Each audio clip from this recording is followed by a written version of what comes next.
Hey everybody, Anthony Papillon here, and I am one pissed off Oklahoma voter. Let me tell you what's going on here in Oklahoma. It is extremely difficult for a third party to get on the ballot in the state. In fact, I believe we are the #1 state that throws up restrictions for third parties on the ballot. We have a signature requirement like most states, but we have a very restrictive signature requirement.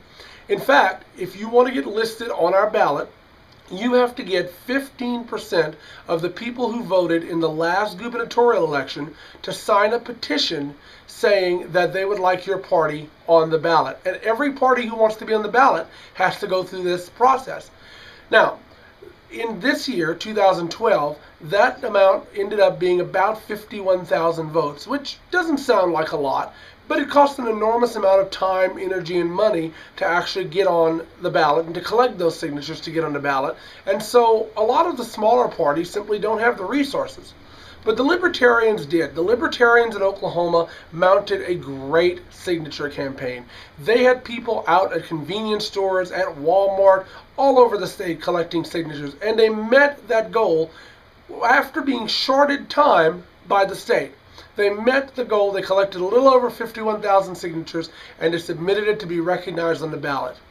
Unfortunately, the state's really picky about accepting signatures. For example, if you signed up to vote 20 years ago, your signature probably has changed in that 20 years. Well, if your signature is not exactly as it was on your voter registration card, guess what? The state's going to throw it out. Now, obviously, they know that it's not fraud. It's a measure to be able to throw out signatures so that they don't have to recognize third parties. So, ultimately, the Libertarian Party submitted a little over 51,000 signatures. Some of them were thrown out, and the party was told they would not be on the November ballot. So the party filed a lawsuit challenging the fact that they weren't given enough time to be able to gather the required amount of signatures. They filed a suit that went kind of hand in hand and ran concurrently with the petition drive. That suit was shortly after the signatures were denied. That suit was thrown out or was denied by a federal court. So that blocked two avenues that the party could have gotten on the ballot. It blocked the petitioning aspect and it also blocked the legal aspect. So now, the other option was there was a House bill, an Oklahoma legislative bill, HB 1058. It sought to reduce the signature burden on third parties from the 15% that they were saying you had to get down to a little less. I don't remember the exact number, but less than something more manageable, and definitely something that probably would have gotten the Libertarian Party on the ballot. Well, it went through the House, it passed, it kind of languished a little bit in the Senate, ultimately was scheduled and sent to conference where it died in conference this year. Never got voted on, another avenue blocked. So now that leaves a couple of different options in some states. If we were not in Oklahoma, we'd have a couple of different options. One option would be write in a candidate. So let's say Ron Paul doesn't get the nomination for the GOP, then voters in Oklahoma who really want to vote for Ron Paul can simply write his name on the ballot. Voters who want to vote for, let's say, the Libertarian nominee, which is Gary Johnson, can simply write his name on the ballot. Unfortunately, Oklahoma does not allow write-in candidates, so that's another avenue blocked. What about running as an independent? Let's say, for example, the Libertarian Party nominee, Gary Johnson, decides, I can't run as a Libertarian in Oklahoma because the Libertarians aren't a recognized party. I'll run as an independent. Unfortunately, Oklahoma doesn't recognize independent candidates for president either. So as you can see, there's absolutely no options for somebody who wants to vote outside of the two-party system. It's either going to be Republican or Democrat come November. And that's pretty much it. And that's been the case for several years in Oklahoma.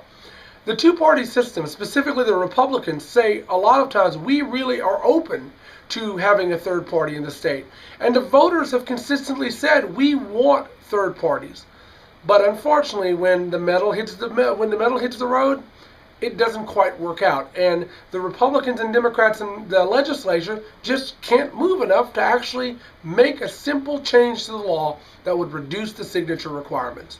The state's really not interested in allowing minority voices to be heard. The state is not interested in reducing the burden because they've got a good scam going by keeping the two-party system alive in Oklahoma. They don't really care that you can't vote your conscience.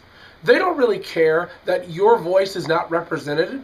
They don't really care that you actually, if you're going to vote at all, have to vote against your conscience sometime.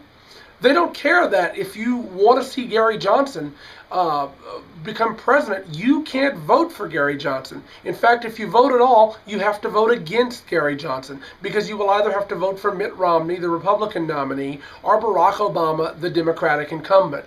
You don't matter to the people to the people who run the state of Oklahoma. You don't matter to the politicians. Now, Oklahomans should be mad. No, Oklahomans should be rageful and pissed off. They should be holding their legislators accountable for such an egregious violation of what Oklahoma says would be fair and equal elections. This is not fair and equal. And we should be looking at the people that are involved in the legislature. We should be holding their feet to the fire and saying, why is our voice not recommended? Or why is our voice not represented? Sorry. Here's my suggestions. What can we do? Well, there are a couple of different things we can do. The most popular thing that we could probably do is do what's called a ballot initiative. A ballot initiative is where citizens can basically bring stuff up for a vote. You get a number of signatures, and I believe it's about 51,000 this year. And you can either amend the Oklahoma Constitution, which takes, I think, 82,000 signatures, or you can pass a statute. Now, the problem with that is, of course, if you there are certain procedures that if you follow, the legislature can strike down. I believe the legislature can strike down if you do legislation, but if you do an amendment, they can't.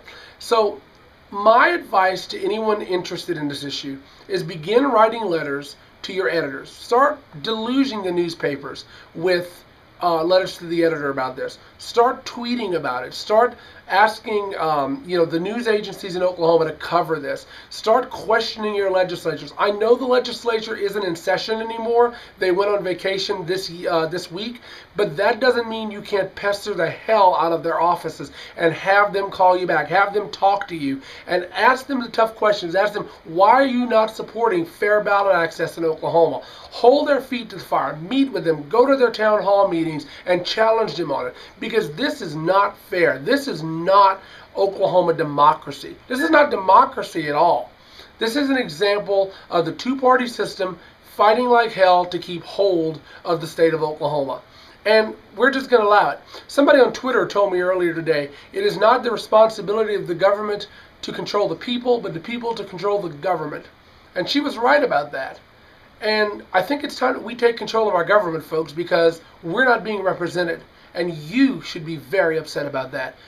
So my question to you is, what are you going to do about it? Are you going to sit around and go, I really wish the third parties had access? I'm really tired of, the Republicans and the Democrats who are basically the same. Or are you going to say, I'm going to do something about it. I'm going to start making movements to make my voice heard in Oklahoma. Only you can decide that. And I hope that you decide to get involved and start holding some people's feet to the fire. Start forcing changes in the law, because they can't not let it happen if we all band together and we force a change. But it's up to us, and so I'm asking you to help. I'm asking you to get involved. Now, if you want to get involved, please feel free to contact me. We can organize something. We're working on several. I'm actually working on an idea now to help us get better ballot access. And there's a lot of different initiatives going on. The Libertarian Party is talking about some different options. So now is a great time to get involved. We have enough time before November where we can really make a change. So email me, tweet me. Contact me somehow. Let's get involved and let's make a change. Thanks a lot, and have a great day.